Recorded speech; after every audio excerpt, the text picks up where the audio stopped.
日本国内即马要上买2只鸟禽，明年1月就要送转去中国啊。到时也是日本50多年以来头一届全国拢看袂到鸟禽的状况。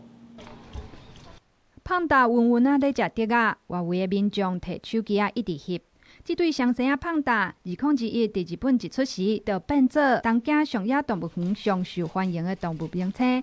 不过，照中日两国的协议，2只胖达的所有权属于中国，只是暂时借予日本。也若租约是到明年2月，留伫日本的时間敢若剩2個月。パンダずっと日本にいてほしい。中国のものっていうのは分かってるけれど、日本で生まれたねパンダちゃんなんで。ずっと上野にいてほしいです。动物园预期伫胖达离开进前会有足侪游客，所摆限制一个人简单会当看1分钟，也按算推出线顶注文系统甲抽考参观等新规则。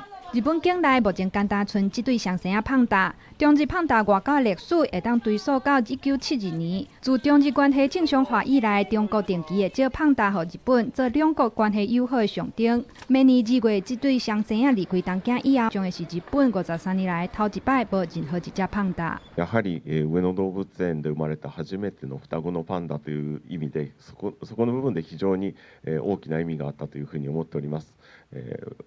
繰り返しになってしまうんですけど、この双子の誕生というのは本当に私たちにいろんな意味で、経験とそれから、感動を与えてくださいました。本当に感謝です。雖然日本民眾真唔甘胖達，但是中日兩國經濟關係緊張，外界認為短期內要繼續招，也是安排新胖達的機率應該無懸。